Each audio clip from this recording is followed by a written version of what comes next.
Buenos dias.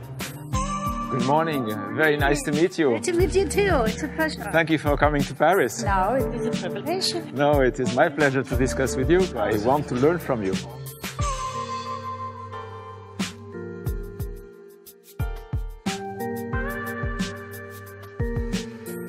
So you have the bicycle. Yes, this is exactly replica of the Mexico City. That's the one you use in Mexico City? Exactly. Great. It is as our believe the eco-bici. Very good. Well, you know, by PSA groups, we believe that one of our mission, if not the most important mission, is to deliver freedom of mobility. It is what we are passionate about. We believe that this is our mission, freedom of mobility. And of course, having this strong mission, we are passionate about understanding what's going on in the world about customer behavior, and we see that urbanization, of course, is one of the biggest trends we have nowadays, and that is going to trigger a big change in the way people are going to be using this freedom of mobility in the big urban areas. We also see a big divergence between the urban areas and the rural areas. Yes. Big divergence. And I understand that you have managed great achievements in Mexico. And as I said, I want to learn from you, understand what went well in Mexico that we could learn from and try to adapt even better our proposals to the customers based on that mission that we have, protect and deliver freedom of mobility. That's amazing. I think that it is different when we are talking about mega cities than if we are just guaranteeing this freedom of mobility in smaller cities. Yes. So the challenges are very different.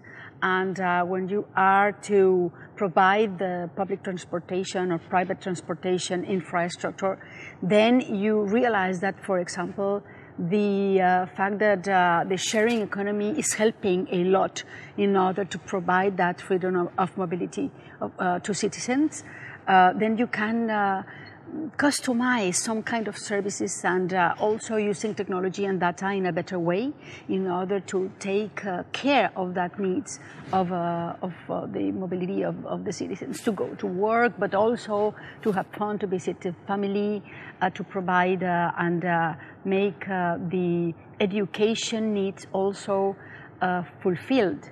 Because mobility, it is Sure. also about education and citizenship and governance.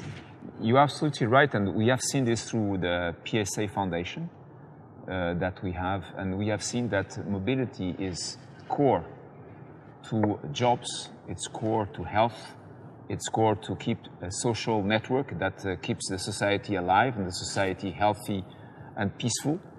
And we have seen here a big divergence between rural areas and the urban areas.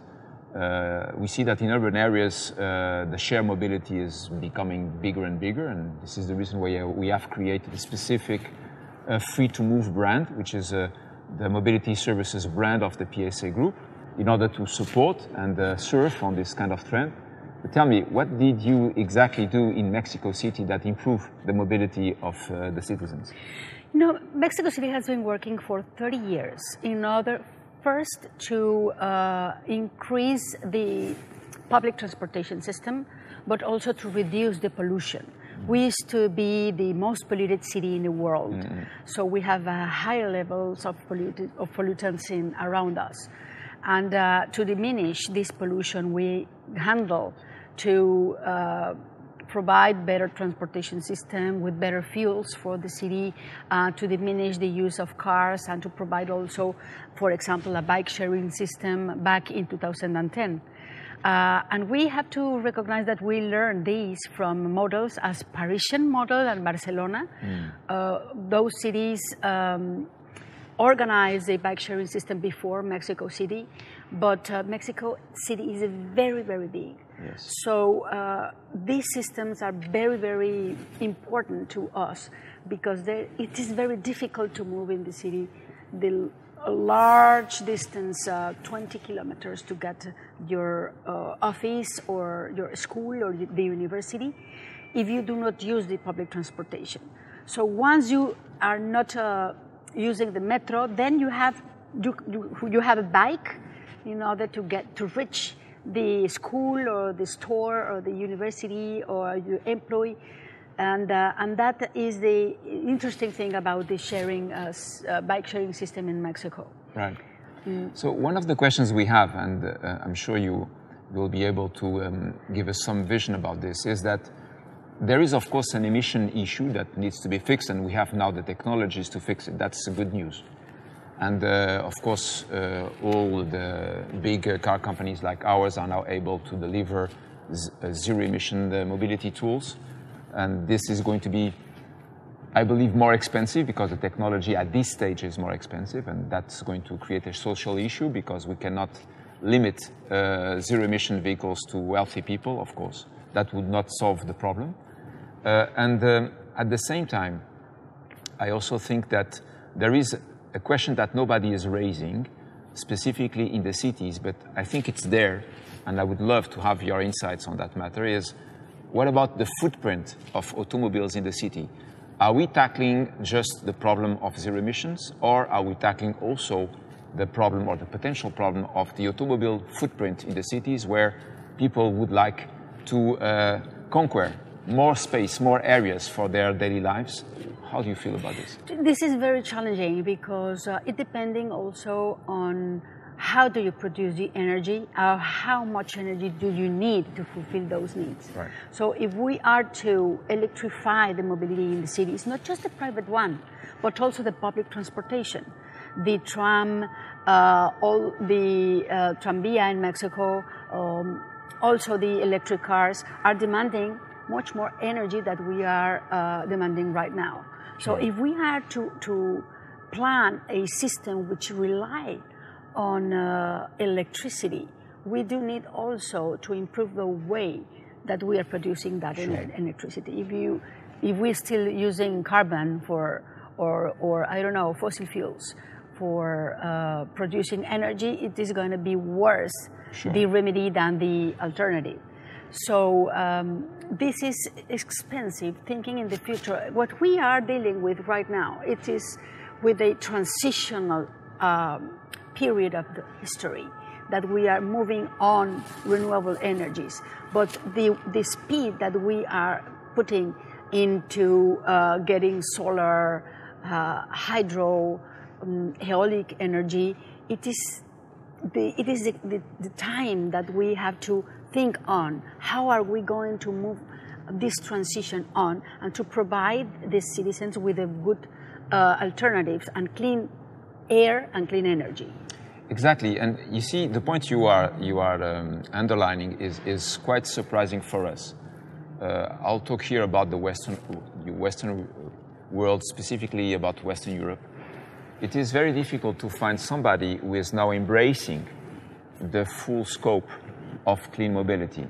The 360 degrees approach, the big picture approach, which starts with clean electricity, of course, zero emission and mobility device, but also the carbon footprint to manufacture all the things we need specifically for electric vehicles, being battery manufacturing, battery recycling, rare materials extraction that is also, of course, carbon intensive. We have a hard time to feel and find the people who are planning on a full scope approach, the 360 degree approach, all of this transition that you have mentioned, because as you said, it's a possibly 15 to 20 year transition. And 50 to 20 year. 15 to 20, 15, I would say. Yes, okay. It is not too much. No, but it needs careful and rigorous planning, as of course you know. So at the Mexican level or anywhere in the world, do you see now administrations who are able to take that 360 degree approach and be rigorously planning and implementing this transition across the full picture that we were mentioning? Did you find this kind of stakeholder? Unfortunately, we have to align the wishes that all the stakeholders we do have around a quality of living in cities. Yes. But what we have found, I have been working the last 5 years managing a network of 346 cities of 60 countries. So I discovered that at the local level, the mayors are really committed to provide this vision to solve mobility problems for citizens, because mobility is becoming a need. And the air quality also, it's important. Sure. And the mayors are managing water and waste and mobility. And all these environmental challenges are all together joined in sustainability programs around the world. So we have a lot to share and learn from the successful experiences in cities around the world. That would be a very interesting approach in order to gain experience on what is working in X city and we can be exported to another one. But always we need to rely on scientific knowledge also.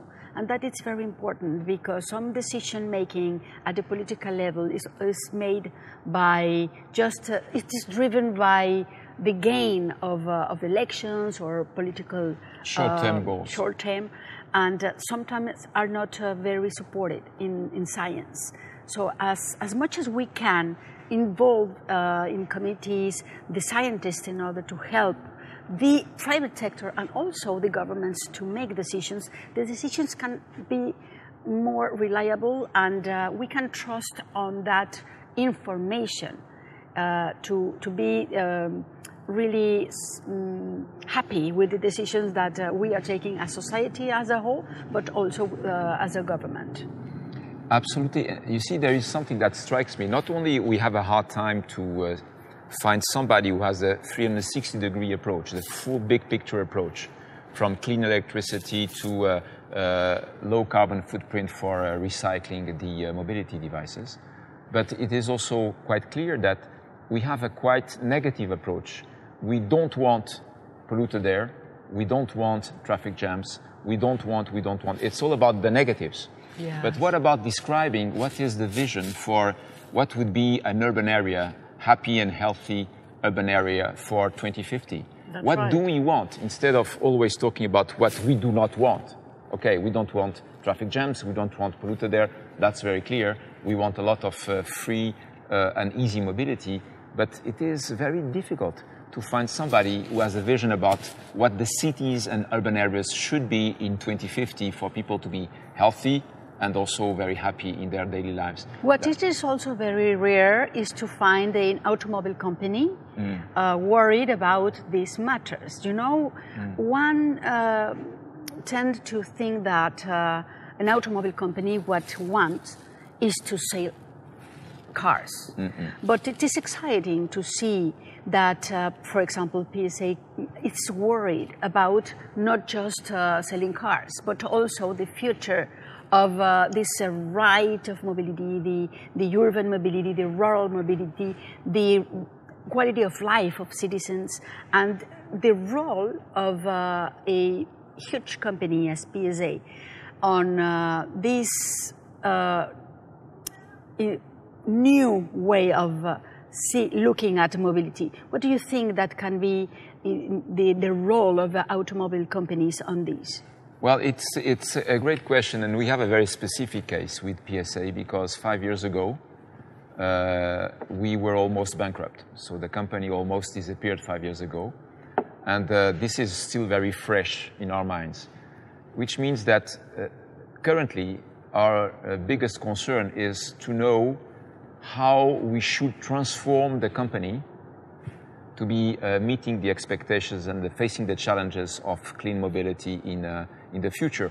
So we are not afraid of transforming ourselves. We believe it's a must. We will have to transform our company, but what we try to know is in which direction we should be changing and transforming the company to be aligned with those expectations. And this comes from the fact that 5 years ago we were almost bankrupt, so we almost disappeared. So it's still fresh in our mind. So we believe that the world is now, for us, completely Darwinian. Either we adapt or we die. It's very simple. which means that we are very curious and very eager. It is in our own interest to understand in which direction we should move. And that's why, again, we have now a mobility, service mobility brand from one side, car brands from the other side, and we are not afraid of transforming ourselves. But what we see is that as we don't see anybody who is able to capture the 360-degree approach of clean mobility, we don't see either anybody would be able to tell us, well, we want the city to be like this, or we would like your contribution to be like this. But frankly, we're not afraid of transforming our company, but we believe, because of the short-term thinking that you were highlighting, that people do not understand the consequences. For instance, in Europe, we have 13 million people working on the automotive industry. 13. It's a lot of people. And we see that there's a lot of discussion about the objectives, CO2 objectives in 2030, etc. Nobody today is telling the MPs at the European Parliament what are the consequences of the vote they are going to do on October the 3rd, which is the day after tomorrow.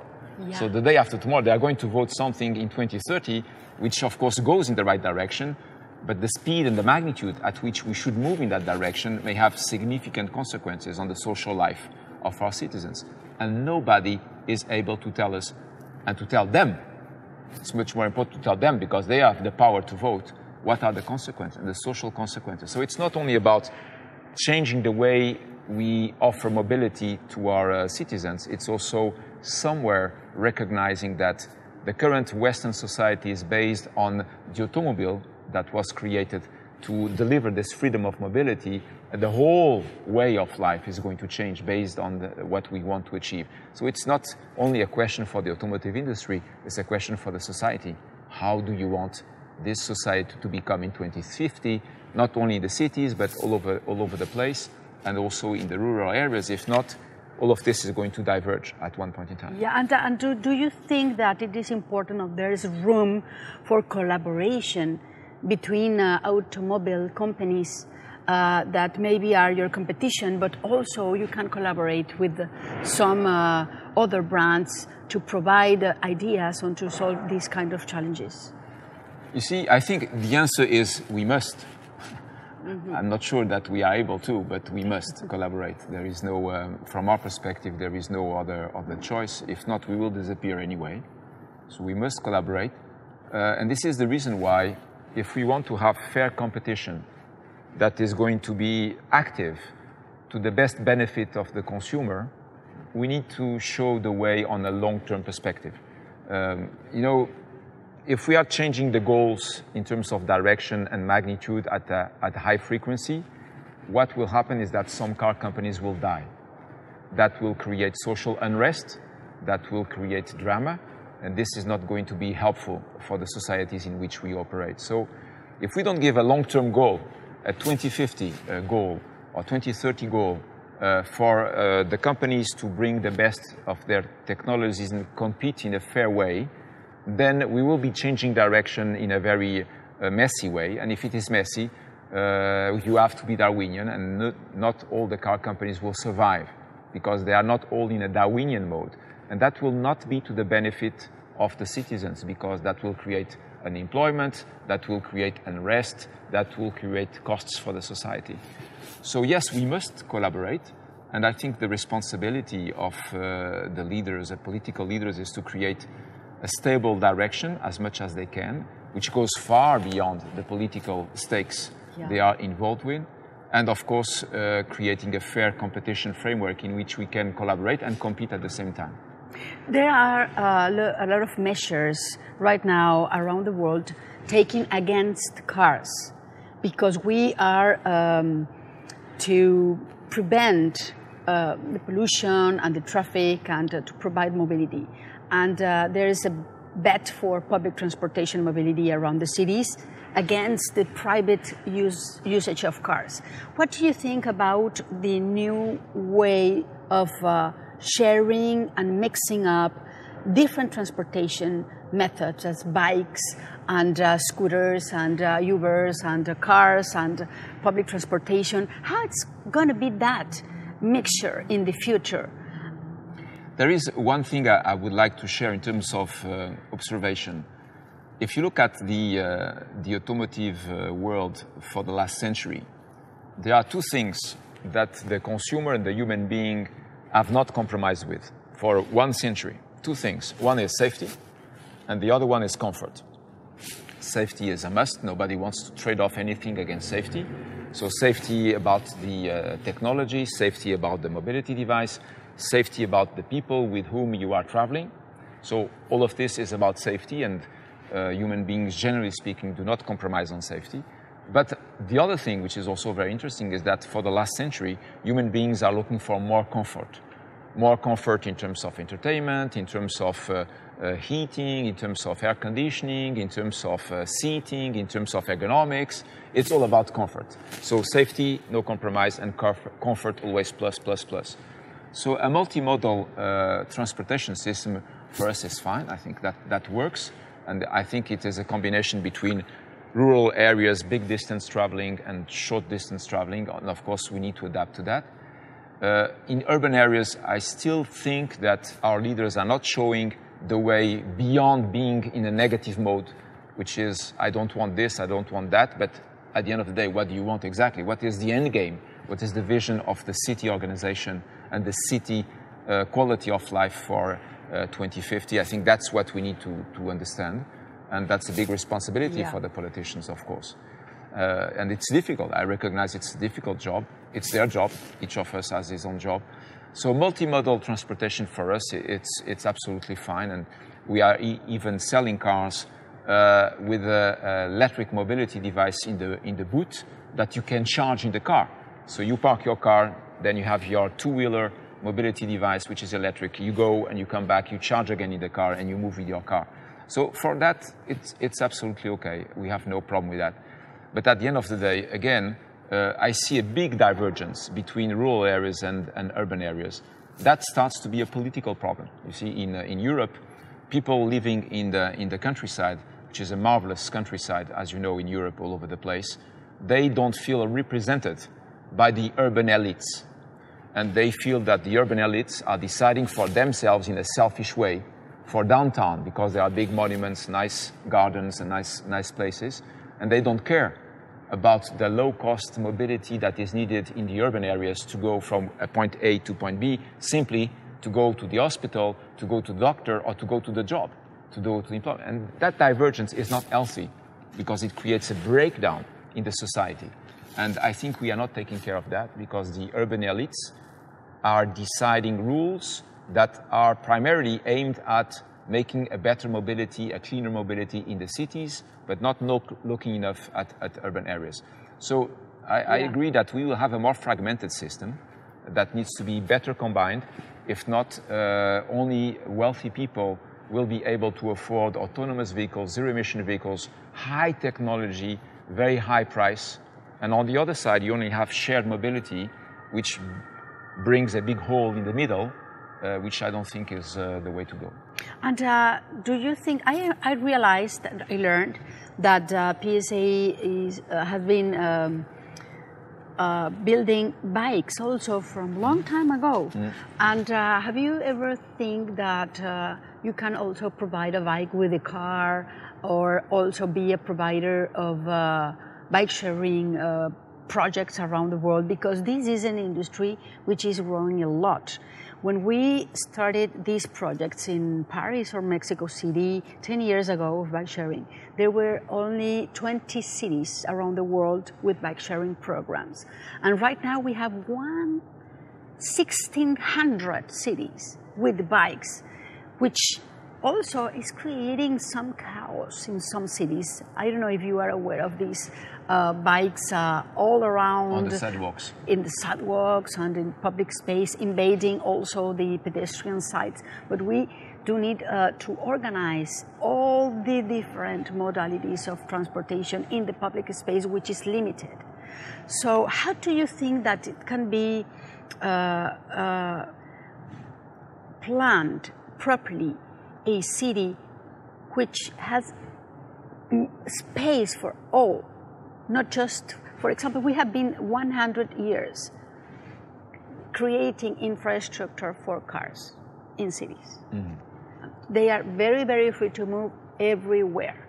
but pedestrians and bikes and sometimes public transportation do not have the same public investment or infrastructure to thrive in the urban jungle. Yeah, it's a jungle, you're right.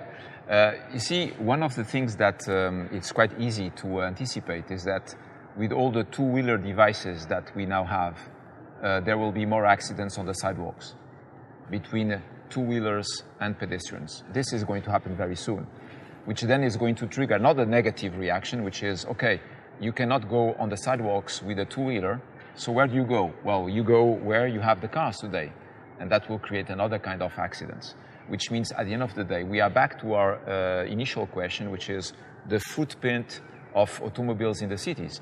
Perhaps some cities will have to decide, well, we don't want automobiles anymore, or the footprint of an automobile in the city needs to be below this level of square meters. You cannot be bigger than this.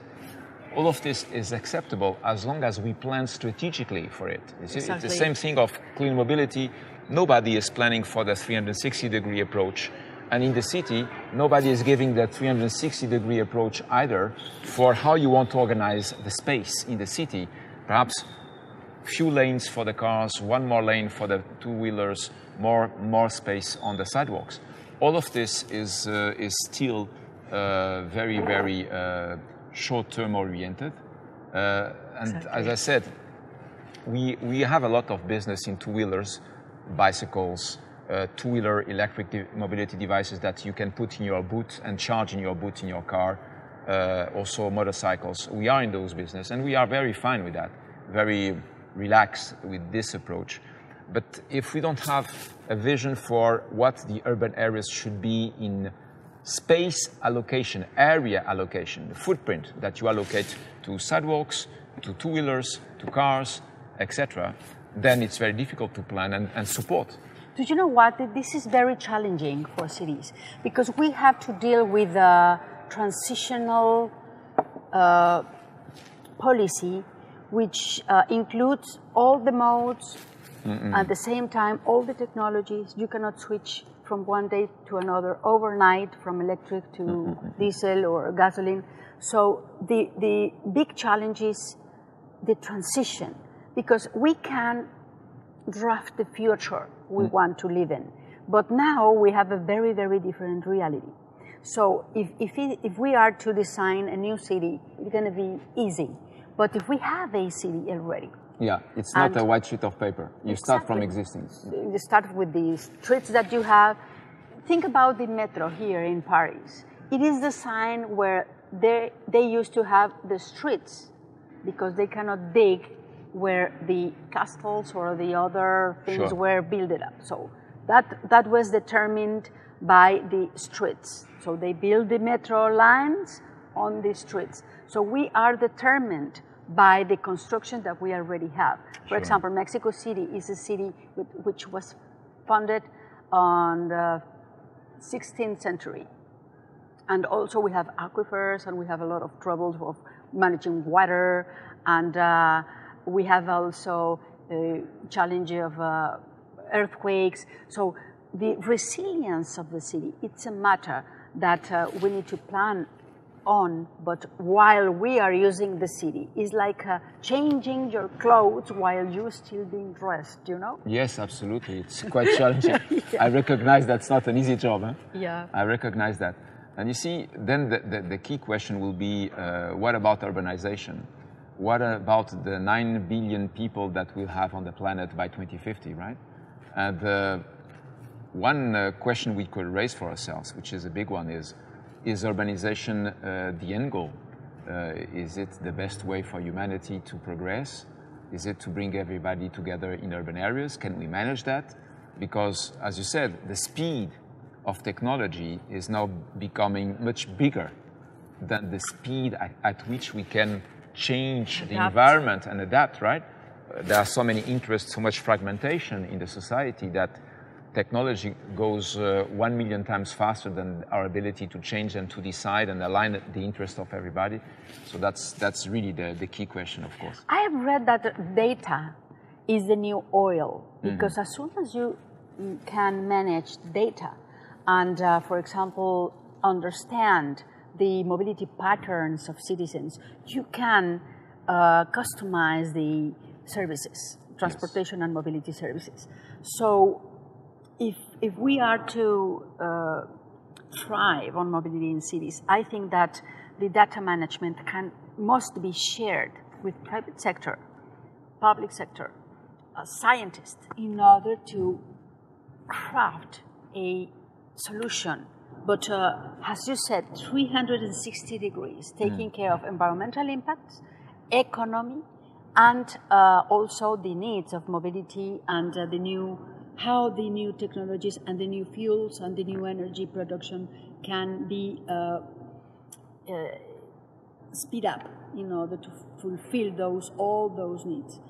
And the demographics, as you said, is gonna press a lot the needs of mobility in urban and also rural areas.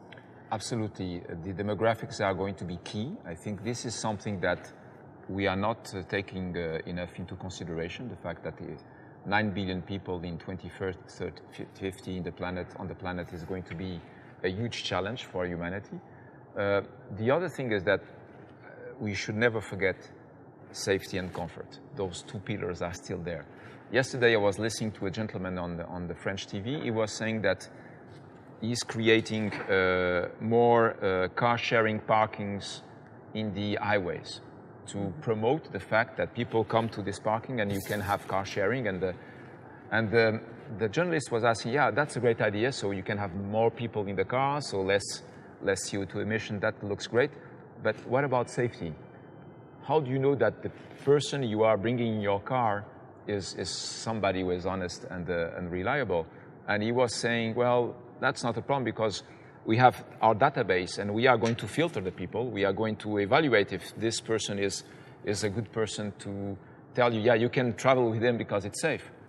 Well, but then what about the private data and all of that? You see, all of this is connected because if you want to have a huge scope of car sharing, you want to ensure that the people you are traveling with are honest people. Yes. And if you want to know if they are honest, you need to track their lives. If you want to track their lives, then you need to know a lot about them, which eventually is not what each citizen would like. So all of this is interconnected. It's a big challenge. And of course, if we don't work together, this is not going to happen and it's going to be chaos. By the PSA group, we are prepared for chaos. We want to change our company. We want to be Darwinian. We know that we need to be Darwinian. We're not afraid of that. But we are looking for the best direction to collaborate and understand how we should be transforming ourselves. And you said that the challenges are to take care of safety and comfort. Comfort. In the side of safety, we have still having a lot of problems with accidents. Sure. And we are going to have more accidents. We have these two wheels with high speeds in the streets. Yes. And in the side of comfort, you know, there is a moment where the car is not comfortable anymore. Mm-hmm. If you are stuck in traffic for 3 hours to get in a place and you do not have work and etc., etc. Fair enough. Then it's not comfortable anymore. It's true. So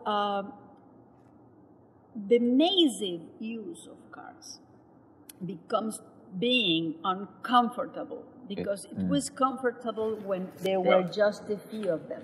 In Mexico City, we have 7 million cars. Mm-hmm. So it is not comfortable anymore. I prefer to use public transportation, which is not very good. So we also need to seize the charge capacity or the capacity of the cities. How many cars do we can handle in a specific infrastructure, and how to grow the infrastructure in order to have more cars in that specific space. You're absolutely right. And you know, with all the progress that has been made on connectivity, it would not be very difficult to control and manage the number of cars that you want to allow in a certain area, managing the density of cars. That's absolutely possible. then the question is how you filter. Is it the first in, first out? Or there are other criteria to say you can go, but you can't. Oh, why can he go and I can't go? Because his car is cleaner and your car is not. It's a lot about social issues. When you go to the ring in Paris at 6 a.m., most of the cars you see on the ring in Paris at 6 a.m. are low commercial vehicles. Yes. People coming from the suburbs to support downtown. Those people don't have the biggest wealth. They have a 10-year-old LCV. They come to work and they come to support the high quality of life of Paris. Yes. So if you start saying, well, yeah, okay, guys, you cannot go because your car is not so, you see immediately all the social consequences at one point in time. This will also trigger something about the wealth distribution. So in fact, when you look at all of these things, private data, wealth distribution, access to cities, you are seeing that it's the whole society. This is something that is not related to the automotive industry. This is related to the Western society. Yes, you know what? In Mexico City, 30 years ago, we started a program to fight against air pollution because we have 4,000 people dying in the city for air pollution-related illnesses. So back then, we designed a program to select who is going to use the car, what day. And depending on the air quality of the day, you are allowed to use your car or not. There are days that we have a high level of pollution, so ozone and PMT particles. And we determined to 20% of the vehicle fleet cannot be used in the city depending on your plate and your technology. Afterwards, it becomes easier to determine that because the technology of cars was better. So we started use fuel injection and catalytic converters. So we separate those cars. Modern cars can circulate or be used every day. But those that are old cars cannot be used once a week, for example.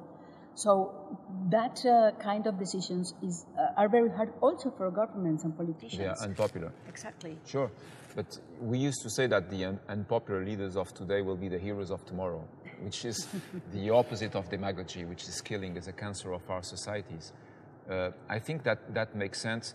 At the same time, we need to realize that when you look at the price of a very compact light commercial vehicle, if you want to say, well, you can only go downtown if it's electric, you cannot go if it is internal combustion engine driven, then it's a threefold. It's 3 times more expensive currently, which then brings us back to the social issue and the wealth distribution issue.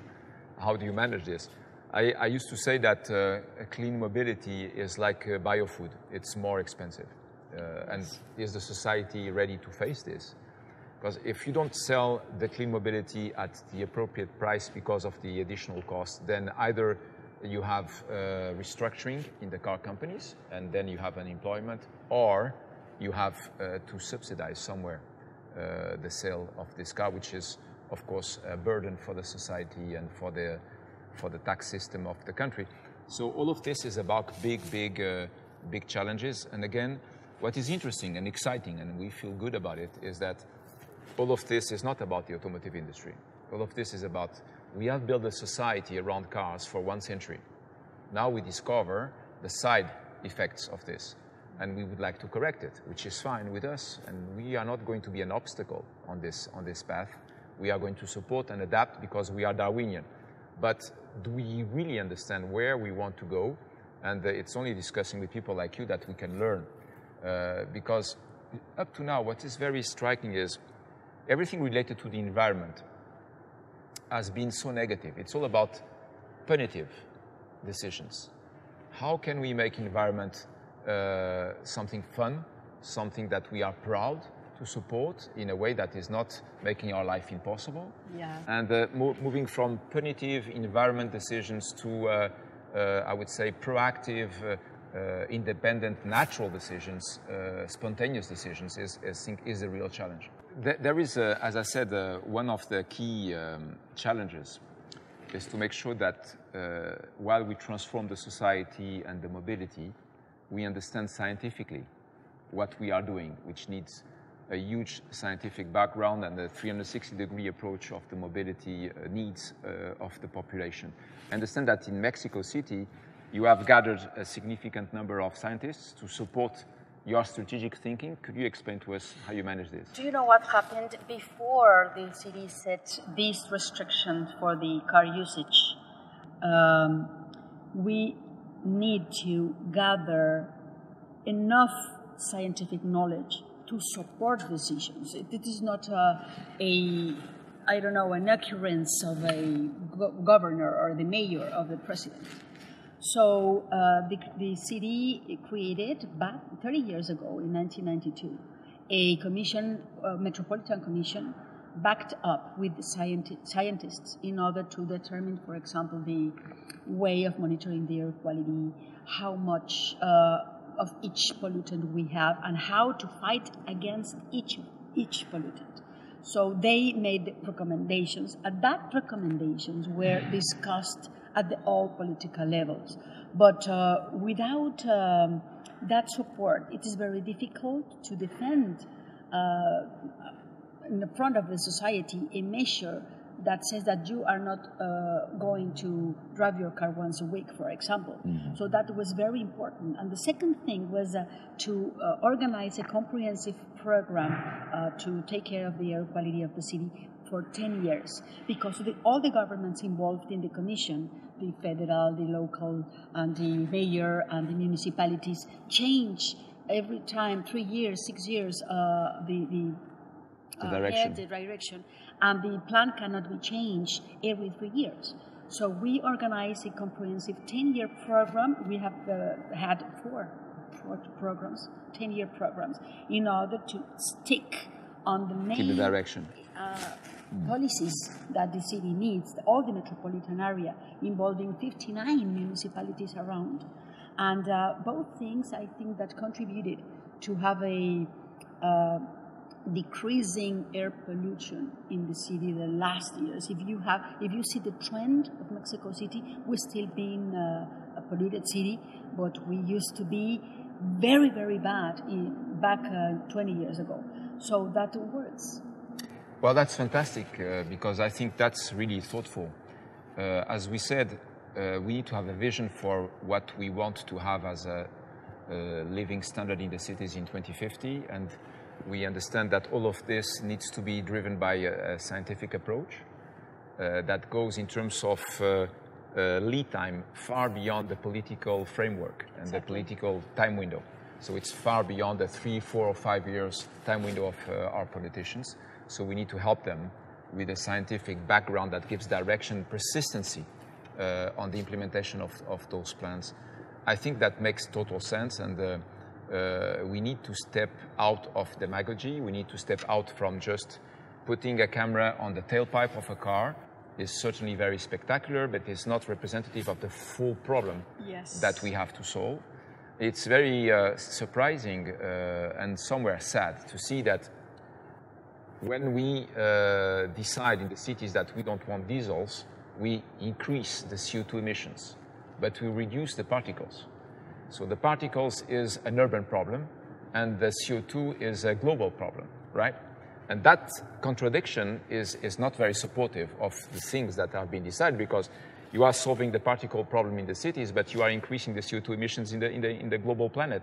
So is that fair for the people who are living in the rural areas? Perhaps not. We don't know, because the people in the rural areas are going to be the first victims of climate change. Yes. So at the end of the day, again, we need to step back. We need to get rid of all of this demagogy, which is the cancer of our democracies. We need to think scientifically beyond the time frame of elections and make sure that we give a persistent direction. And it was great to discuss with you. Thank you very much for your insights. I learned a lot through this discussion. I learned and I hope that we'll have an opportunity to continue to discuss all together. It would be my pleasure. Thank you. Thank you. Thank you very much. Thank you.